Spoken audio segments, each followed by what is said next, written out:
I'm Tabitha Soren with MTV News. Just out in stores is a debut album by the Wesley Willis Fiasco called Spooky, Disharmonious Conflict Hellride. Willis is a most unusual 6'5" street musician from Chicago who introduces himself to fans with a head bump instead of a handshake. Willis has also been diagnosed with chronic schizophrenia, a mental disorder accompanied by delusions and hallucinations.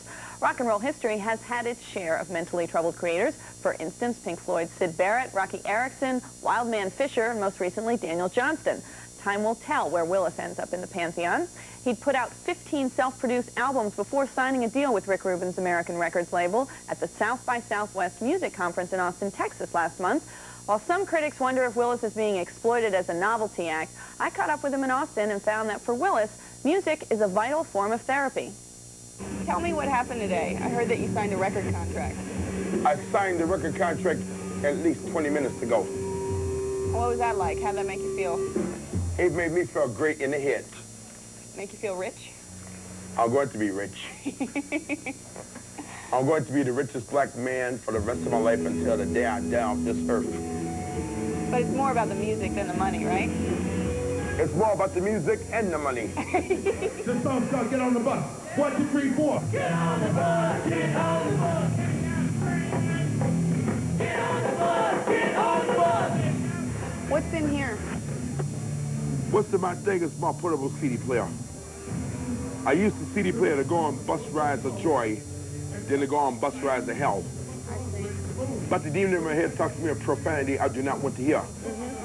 The demon thinks I'm a bum, a jerk, and an a-hole.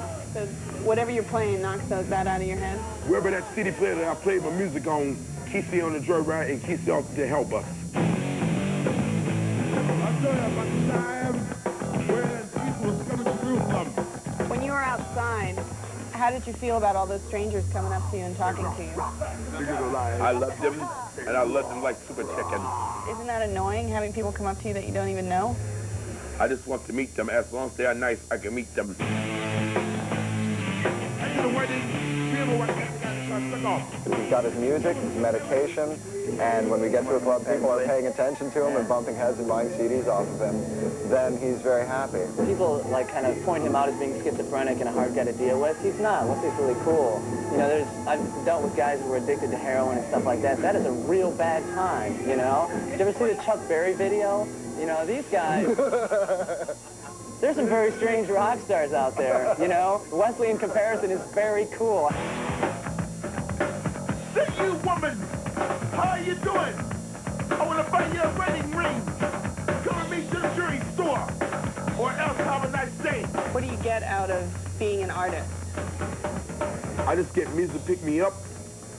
I just get myself going on joy bus rides to the service and coming right back. And I also get myself on the right track and go on a rock and roll superhighway joyride. It cuts down on the voices, the demons? It keeps the demons out of my head sometimes, and sometimes the demons try to shoot my jam session down. How do you overcome that? I take my medicine all the time, every day, and that's what stops them dead. Music helped me solve the problem. Music helped me change my life.